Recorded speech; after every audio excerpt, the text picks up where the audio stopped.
The snow was coming down harder than the forecast had predicted. Rachel Keene tightened her grip on the steering wheel as her Honda CR-V crawled up the winding mountain road. She glanced in the rearview mirror. Her 7-year-old son Aiden was asleep in the back seat, his head leaning against his car seat, mouth slightly open. His winter coat was bunched up under his chin, and a half-eaten bag of gummy bears lay beside him. They were somewhere along Highway 67, between Colorado Springs and Cripple Creek, a 2-lane mountain road that snaked through pine forests, old mining towns, and stretches of empty wilderness. This wasn't where she planned to be. The trip was supposed to be a quick winter getaway. Aiden had begged to see snow, and the Airbnb cabin they'd booked was secluded, cozy, and, according to the listing, perfect for families seeking peace and fresh air.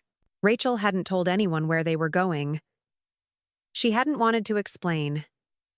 Not to her mother, not to her friends, and definitely not to Cole. Her ex-husband had a way of getting under her skin even now, a full year after the divorce. She hadn't spoken to him in weeks. He lived back in Phoenix, and as far as she knew, he barely remembered he had a son. Rachel sighed and glanced at the dashboard clock. 3:41 p.m. The GPS had cut out 15 minutes ago. Her cell signal had dropped not long after. She was planning to stop at the next rest area to check the paper map in the glove box of backup she never thought she'd use. The road curved sharply left, and through the falling snow she saw it, a faded blue sign with the words Willow Creek Rest Stop, 0.5 miles. Perfect. She pulled into the lot 5 minutes later. The place was nearly empty, save for a beat-up pickup truck parked by the edge of the woods and an old silver sedan with snow piled high on the roof. The building itself was small, wooden, with a pair of public bathrooms and a vending machine under the overhang. Rachel parked in front and gently nudged Aiden. "Hey, buddy. We're stopping for a minute." He blinked awake, groggy. "Are we there yet?" "Almost," she said. "Bathroom break. Want to come with me?" Aiden shook his head, curling deeper into his coat. "I'm warm. I'll wait." Rachel hesitated. She didn't love the idea of leaving him alone, even for a few minutes, but the rest stop was deserted and the car doors were locked. Besides, she just needed 2 minutes to use the restroom and check the map. She left the engine running and hurried inside.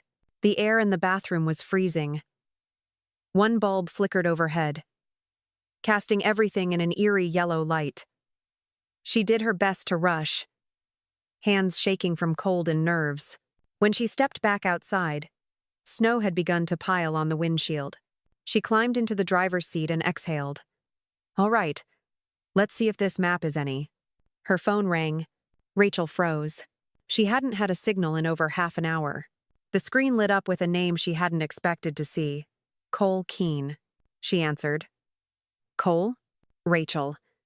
His voice was sharp, panicked. "Where are you?" Her stomach dropped. "What? Why? How do you even know? Where are you?" he repeated louder this time. "I'm with Aiden," she said cautiously. "We're in Colorado. Driving up the mountains. At a rest stop on Highway 67. "Why?" "Listen to me," he interrupted. "Take Aiden and leave. Right now. Get out of there." "What?" "Don't ask questions, just go. Start the car and drive as far and fast as you can. Stay on main roads. Don't stop for anyone. Don't talk to anyone. Do you hear me?" Rachel's heart was thudding in her chest. "Cole, what the hell is going on? There's no time. I shouldn't even be calling you. But you're not safe. He's looking for you." "Who is?" she shouted. But the line went dead. Rachel stared at the screen. No signal. "Mom?" Aiden's voice came from the back seat. "What's wrong?" She didn't answer. Her eyes scanned the rest stop. The pickup truck was still parked by the trees, but the driver was no longer inside. Her blood ran cold. She threw the car into reverse, spinning slightly on the snow before gaining traction. She peeled out of the lot, heart racing, breath short. Aiden sat upright, alert now, sensing the fear in her silence. "Mom? We're okay," she lied. We're just going. Right now. She didn't know who he was. She didn't know how Cole had known where they were. But she knew the sound of real fear when she heard it. And she knew one thing for certain. They weren't safe anymore. Rachel didn't know how fast she was going, only that the tires were holding, the snow was thinner at lower elevation, and the road ahead was empty. Her hands gripped the steering wheel so tight her knuckles were white. Her heart beat against her ribs like it was trying to escape. She kept checking the mirror. The man by the trees. She saw him just as she was pulling out of the rest stop, tall, dark jacket, hood up. He hadn't looked up. Hadn't moved. But something about the way he stood, it wasn't normal. He wasn't smoking. He wasn't on a phone. He was just watching. Waiting. Aiden sat in the back seat, unusually quiet. "Mom, are we running from something?" She glanced at him in the mirror. His big brown eyes, Cole's eyes, were wide, confused. She forced her voice to steady. "I don't know, sweetheart. But, just in case, we're going to get somewhere safe. Okay?" Aiden didn't ask more. But his small hand reached forward, resting lightly on her shoulder. The warmth of it made her want to cry. She reached into her pocket for her phone. Still no service. "What did Daddy say on the phone?" Aiden asked. Rachel hesitated. "He said we needed to leave. That it was important." Aiden chewed his lip. "Is Daddy in trouble again?" Rachel exhaled. "I don't know." She hadn't thought of Cole as Daddy in a long time. They hadn't shared a home in over a year, and even before that, things were difficult. Secrets. Distance. The late nights. The sudden business trips that didn't line up. She'd told herself she left because he was emotionally unavailable. But maybe there had been more. Maybe she just didn't want to see it. They drove for another 20 miles. Snow began to fade, replaced by icy mist and stretches of pine-covered slopes. Eventually, Rachel reached a fork in the road. There were no signs. She slowed down, unsure of which way to go. That's when the car behind her appeared. Black, windows tinted. No headlights. It came from nowhere. She hadn't seen it in her mirrors 5 minutes ago. Her stomach tightened. "Hang on, baby," she said. She turned right. The black car followed. She pressed down on the gas. They drove, fast, winding through the narrow roads. She checked again still, no signal. Then suddenly headlights behind her. The black car flashed them once. Then again. Aiden shrank down in his seat. "Why are they doing that?" "I don't know." Rachel turned left at the next opening, tires slipping slightly. The black car hesitated, then followed. She was sure now. They were being followed. It took another 10 minutes before she spotted a small gas station, old, barely lit, but there. A lifeline. She pulled in fast, braking hard. The black car drove past. Didn't stop. Didn't slow down. She waited, heart racing until it was completely gone. Then she slumped forward, forehead against the steering wheel. A knock at the window jolted her upright. It was a man. Clean-shaven, wearing a gas station uniform, holding a squeegee. "Sorry, didn't mean to scare you," he said. "You okay?" Your brake lights were blinking like crazy. Rachel rolled the window down an inch. "We're fine. Just needed a break." The man squinted. "You're not from around here, are you?" "Number." "Well, you're lucky. Most people don't stop here unless they're lost." Rachel paused. "Do you have a landline I could use?" The man hesitated. "Yeah. Inside." She turned to Aiden. "Come with me." The station was small, one of those old ones with dusty candy shelves and a mini fridge humming in the corner. The man pointed to a phone behind the counter. She picked it up. No dial tone. "It's been dead since yesterday," the man said apologetically. "Snow knocked something out." She swallowed. "Do you have a map?" "Sure thing."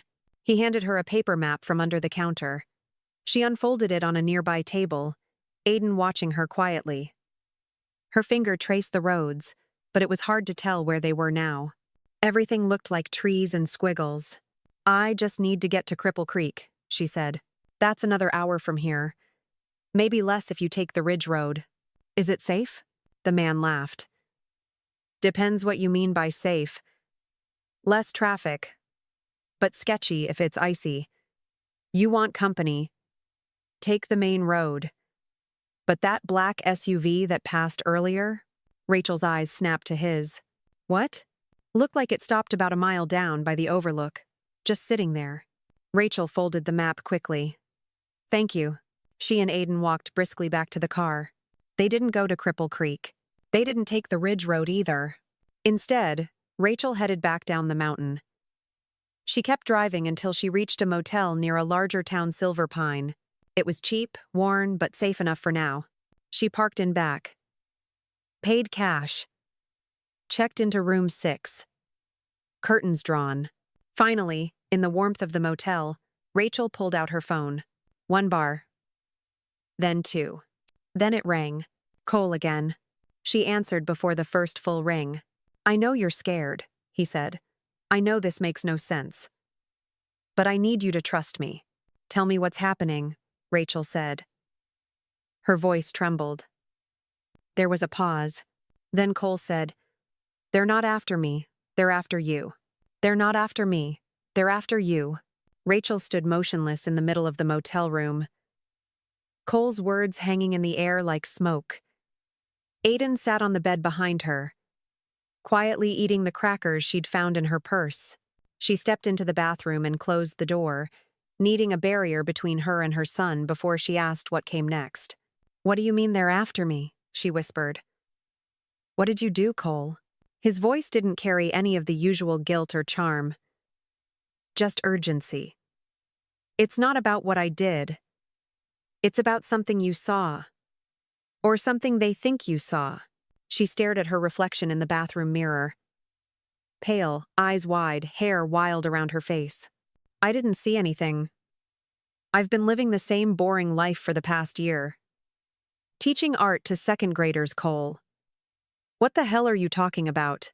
There's a file, a digital one, encrypted, hidden in cloud storage, a private server. Someone connected your name to it. To an upload made almost 18 months ago. Connected how? Through your old email account, the one you used when we lived in Flagstaff. Rachel's stomach turned. She hadn't thought about that address in ages. It was tied to her freelance graphic work, random newsletters, a handful of logins she no longer used. You think I uploaded something? I don't know. Maybe you did it by accident. Maybe someone used your device. She gripped the edge of the sink. And what's in this file that makes people follow us across states? There was a pause. Names, Cole said. Coordinates. Video footage. Of people who shouldn't exist. Rachel blinked. What kind of people? Cole exhaled. Black book contractors. Former intelligence operatives. People who retired years ago but are still being paid to disappear problems. I was investigating one of them when I stumbled across references to you. I'm an elementary school teacher, Rachel hissed. I plan field trips and hang construction paper. Why would I be on any kind of file like that? I didn't believe it at first either, Cole said. But someone out there thinks you know more than you should. When she left the bathroom, Aiden looked up from the television. Are we staying here tonight? He asked. Yes, Rachel said softly. Just one night. She double-locked the door and pushed the dresser in front of it. It wasn't until Aiden had fallen asleep, his body curled against the motel pillows, that Rachel dared to open the laptop. She'd brought it for lesson planning, but now, it felt like a tool from another life. She typed in the old Flagstaff email address. The inbox was a graveyard of forgotten subscriptions and expired job listings. But one unread message hovered near the top. Subject: Are you sure you don't remember? From unknown.sender81@protonmail.com. Date: 6 months ago. Rachel's throat tightened. She clicked. You were at the cafe that day. You saw the exchange.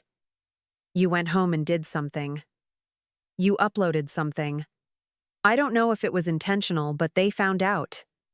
Now they want it back.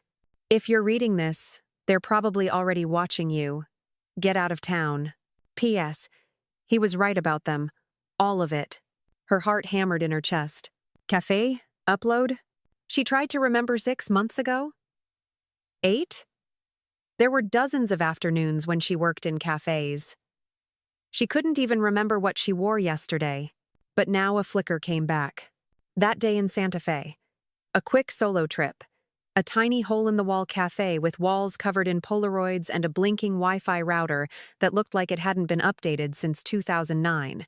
She remembered seeing a man sitting at the corner table. Black coat. Military haircut. A steel briefcase. She remembered thinking, he doesn't belong here. And then forgetting all about him. Until now. Her laptop buzzed. Battery low. 6%. She reached into her bag for the charger, but it wasn't there. She looked toward Aiden, who stirred slightly but didn't wake. Then something outside caught her eye. Movement. A dark shape passed by the curtain. Just a flicker. Then silence. She crossed the room, lifted the edge of the curtain just a hair. Nothing, but her gut twisted again. Rachel didn't wait. She packed everything fast. Left the room key on the nightstand. Lifted Aiden gently into her arm's eyes. Fluttered, but didn't open and carried him back to the car. They drove again. By morning, she reached the edge of a town called 3 Rivers. Population, barely 2,000. 1 diner, 1 gas station. A church and a post office. It was small enough to disappear into. For now, she checked into a roadside inn under a fake name and paid cash. The clerk didn't even look up. While Aiden slept off the long ride, Rachel finally got a few bars of service again. Cole texted, "Unknown number." "Did you open the email?" She typed back quickly. "Yes. I think I saw something. I just don't remember what." His reply came instantly. "Doesn't matter. They think you did. That's enough. We need to meet." Rachel stared at the screen. For a full year, she didn't trust this man. Her ex. Her mistake. Now, he might be her only way out. The diner in 3 Rivers was nearly empty, except for a man in a plaid shirt nursing black coffee, and the waitress refilling sugar containers with a glazed expression. A bell jingled over the door as Rachel stepped inside, scanning the booths. She saw him immediately. Cole sat in the far corner, facing the entrance, his back against the wall. He looked older, leaner, more tired. The shadows under his eyes deeper than she remembered. His jaw was covered in light stubble, and his dark coat was dusted with road salt. His eyes met hers, steady and unreadable. She sat across from him without a word. Outside, Aiden waited in the locked car, parked directly in front where she could see him through the diner's window. "You look tired," Cole said. Rachel raised an eyebrow. "You texted me from an untraceable number, told me we were being hunted, and now you're starting with small talk?" He sigged. "You're right. Sorry." She folded her arms. "Talk." Cole leaned forward, keeping his voice low. "The man you saw in Santa Fe wasn't just some contractor. His name was Ezra Cade. Ex-intelligence. Now private freelance. He was brokering something no one was supposed to witness. And I just... What? Accidentally saw it? You didn't just see it. Your laptop synced to the cafe's open Wi-Fi. Someone had a hidden tracker broadcasting from that briefcase. Your device picked it up and automatically downloaded the metadata. I didn't do anything. You didn't have to. Your laptop did it for you. Later, something on your system triggered a backup sync to a shared cloud. Remember that auto-upload feature you complained about when we set it up? Rachel blinked. The one I said drained my battery? You never fixed it. I didn't think it mattered. Then 6 months ago, that data surfaced on a deep web node. Anonymous leak. Coordinates. Surveillance footage. It was taken down fast. But by then, your email address had already been logged. And you knew all this?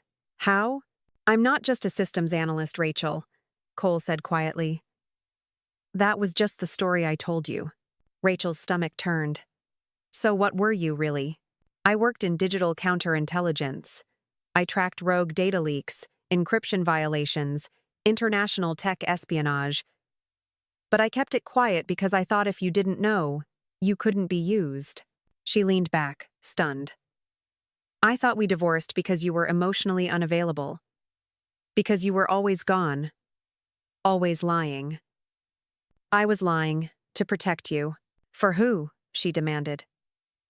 Who were you really working for? There was a long pause. Then he said, Not the government.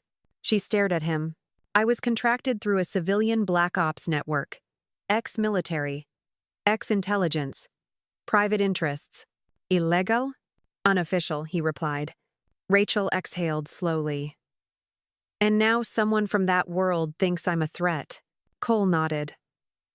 Ezra Cade disappeared after that day in Santa Fe. His name showed up on encrypted hit lists last month. He's been burned. And now someone thinks you're holding the last copy of what he carried. I deleted everything months ago. I didn't even know it existed. That doesn't matter. They don't believe in mistakes. They believe in insurance. Rachel looked out the window. Aiden was staring at her from the car, waving through the glass. She forced herself to wave back. Where do we go? She asked quietly. There's a place about 20 miles north, Cole said. Old safe house used by field contacts. I have the access codes. No tracking, no lines in or out. We'll be ghosts for a while. Rachel turned back to him. And then what? We find the file, the real one. If it still exists, it's probably buried in a backup archive or split across cloud fragments. If we can retrieve it, we can use it as leverage. To negotiate? To end this, he said. For good. They drove north. The terrain changed quickly flat. Plains gave way to icy ridges and forest-covered hills. The safe house was little more than a cabin. Metal siding, reinforced windows, solar panels half covered by snow. Inside, it smelled of dust and cedar. Rachel set Aiden up in the back bedroom with a coloring book and noise-canceling headphones. Then she joined Cole in the main room, where he'd already opened a laptop and pulled up a local drive directory. She watched in silence as he navigated encrypted folders, cross-referenced file hashes, traced fragments like breadcrumbs. There, he said suddenly. That string. It matches the original leak. But it's corrupted. Can you fix it? I can reconstruct the path. But I'll need access to your old backup drive. The physical one. Rachel froze. That's in Phoenix. Cole looked up. Then we go back. Rachel's breath caught in her throat. Back to Phoenix. To the city, she fled. The home she abandoned. The job she left behind. The life she thought she'd buried. I can't bring Aiden into that, she whispered. You won't, Cole said. You'll stay here. I'll go. You think I'll just hide while you take all the risk? No, he said. I think you'll protect our son. Like I should have. That night, after Aiden fell asleep again, Rachel sat alone in the main room, the laptop still humming beside her. Cole had gone outside to check perimeter sensors. Snow had begun to fall again, thick and slow. She clicked on the encrypted folder he'd flagged. One video played fragmented, blurry. A man in a dark jacket. A briefcase. Another man standing, tense, hand near his coat. 10 gunfire. Rachel shut the screen. Her hands trembled. She remembered now. The cafe. The scream. The way she ran before seeing the blood. She had seen something. She just didn't want to remember. Cole left before sunrise. Rachel watched from the front window as the SUV he'd borrowed from the safe house garage rolled down the gravel path, swallowed quickly by the white horizon. The snow had stopped falling sometime in the night, but the sky remained low and heavy like something was still coming. Inside, the cabin felt too quiet. Aiden sat at the kitchen table, drawing birds from memory.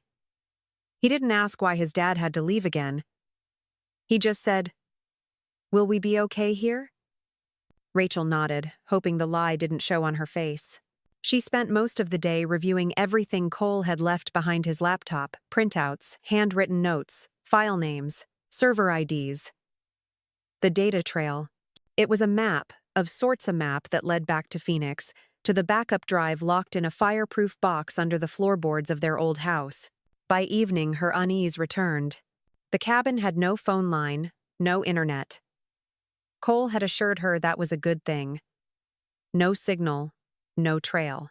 But the silence had weight. Around 7 p.m., Rachel stepped outside for firewood. The cold bit instantly, sharp and dry. She moved quickly, grabbed an armful of logs, and turned back. That's when she saw it. Footprints. In the snow. Not hers. Not Cole's. Too big to be Aiden's/fresh. Only minutes old. Leading around the side of the cabin. Then stopping, no return prints. Her heart skipped. She backed up slowly, stepping into the cabin, closing the door quietly. She locked both bolts. "Aiden?" she called, calmly but firmly. "In my room," he replied. She crossed the hallway. Found him on the floor, surrounded by pencil shavings. She crouched down, kissed his forehead. "I want you to put on your boots and coat. Right now." He blinked. "Why?" "Because we're going for a walk." "In the dark?" "Yes, it's a game. A very quiet game. But we can't use the front door." She helped him bundle up, zipped her own coat, grabbed the flashlight from the kitchen drawer, and led him to the back. The cabin had a cellar hatchin, old root cellar covered with snow. She hadn't thought about it until now. They slipped out silently, crouching low, flashlight off. She lifted the hatch. Old wooden stairs creaked. She guided Aiden down first, closed the hatch behind them. Dark, musty, quiet. She crouched beside her son and whispered, "We're going to hide here for a little bit. Okay?" Aiden didn't argue. He clutched her arm tightly, eyes wide in the dark. Above them, the wind shifted. Then, footsteps, heavy, deliberate. On the porch, Rachel held her breath. The front door creaked. Then silence. Aiden buried his face in her coat. Rachel counted. 1 minute, 2, 3. Then a noise so soft it was almost imagined. Wood against wood. Someone moving upstairs. She didn't have a weapon. No phone. No signal. And Cole was hundreds of miles away. She forced herself to think. A trapdoor. A flashlight. A child in her arms. She had 2 options. Stay hidden and hope, or move and risk being seen. Suddenly, the trapdoor creaked. Light flooded in. Rachel threw her body over Aiden. "Don't move," a voice shouted. "Hands where I can see them." It wasn't a stranger's voice. It was Cole's. 10 minutes later, they sat in the cabin's main room, the fire crackling again. "I came back early," he said. "I had a feeling." Rachel stared at him. "You told me we were safe here." Cole ran a hand through his hair. "We were. Until this morning. I saw a trail of prints circling the ridge on my way down. Someone followed us days ago and waited. They were watching the safe house to see if I'd leave you alone. You were the bait." He nodded. "They didn't want me. They wanted you. Or the drive. Did you get it?" He opened his bag and pulled out a small black case. "Right where I left it. Any problems?" "I had to break in. Our old house is on the market now. Some agent thought I was a squatter. I convinced him otherwise." Rachel almost smiled. Cole looked up. "I'm going to decrypt the file tonight. We'll know what they're really after. And then we end this." That night, while Aiden slept soundly for the first time in days, Rachel watched as Cole connected the drive and began reconstructing the encrypted fragments. "This will take hours," he said. "Go rest." But Rachel stayed. She needed to see it. To remember it. To know. At 3:42 a.m., the screen blinked. A file opened. Inside, a list of names. Photos. Bank account numbers. Surveillance footage. And in the corner, a logo she hadn't seen in years. Her breath caught. "Is that?" she whispered. Cole nodded grimly. "The company that recruited me. The one I left. The one that never forgives loose ends." Rachel stared at the screen. One image showed her. In the cafe. Looking directly at the man with the briefcase. Time-stamped. Date-stamped. They had known she was there all along. The cabin was silent except for the soft clicking of Cole's fingers on the keyboard. The decrypted file was complete. Rachel stared at the screen, her body rigid. Names. Coordinates. Surveillance footage. But more than that. Proof. Proof of a private network of ex-government operatives executing off-the-record contracts. Target eliminations. Asset extractions. Data suppression. All paid through shell companies tied to civilian consulting firms. And there it was her name. Rachel Keene. Flagged. Witness. Status. Unconfirmed threat. Observation recommended. Removal if confirmed. She couldn't breathe. All this time, it hadn't just been about what she saw. It had been about who she became the moment she refused to forget. I was on a list, she whispered. Like a loose end. Cole stood behind her. They never came after you directly because they weren't sure how much you remembered. That leak made them nervous. You were the only unaccounted viewer. And now? He hesitated. Now that you've accessed this, they'll know you remember. She swallowed hard. So what do we do with it? We release it. Rachel turned to him. And then what? We become targets again? Or ghosts forever? Cole met her eyes. If we expose them to the right people, if we give it to someone who can't be bought or buried someone with reach, then maybe we make them afraid for once. Maybe we make them disappear. And who would that be? He pulled a business card from his pocket. Plain. White. One line of text. Thomas A. Voss, Senior Counsel. Congressional Oversight Committee. He's clean, Cole said. I used to report to him before everything got dirty. Rachel held the card between her fingers. For a long time, neither of them spoke. Outside, snow began to fall again, soft this time, like ash. 2 days later, Rachel and Cole boarded a plane to D.C. Aiden stayed with a trusted friend of Colson, off-grid pilot in Montana with 5 dogs and no internet. It broke Rachel's heart to leave him, but she knew this was the only way. She'd spent too long running. Now it was time to finish it. The meeting with Voss was quiet, unofficial, a hotel conference room. No press, no paper trail. He listened as Cole laid it all out. The surveillance, the footage, the safe house breach, the list. Then Rachel told her part. The cafe. The memory. The terror. Voss didn't interrupt once. When they finished, he leaned back in his chair and said, You realize if I open this up, a lot of very powerful people will try to bury me alongside you. Rachel nodded. That's why we came to you. Voss studied them both. Then, slowly, he reached for the drive and slid it into his briefcase. I'll contact you when it's done, he said. But I suggest you both disappear, at least for a while. They didn't go back to Phoenix. They didn't go back to Colorado. Instead, they drove north past snow-covered plains, frozen lakes, towns with names that didn't appear on maps. They found a place where no one knew them, rented a small house near a lake. No Wi-Fi. New questions. For the first time in weeks, Aiden laughed again. Cole taught him to fish. Rachel bought a typewriter. She didn't know what came next. Maybe the drive would trigger an investigation. Maybe it would vanish into a vault. Maybe one day, men in dark coats would return. But she was done living afraid of what might come, because now she remembered everything. And she wasn't running anymore. One morning, as frost clung to the window glass, Rachel sat at the kitchen table with a pen in hand. She opened a blank notebook and began to write. What we keep is not always what we mean to. Sometimes it's fear. Sometimes it's memory. Sometimes it's truth. She paused, then smiled faintly. And sometimes, what we keep saves us.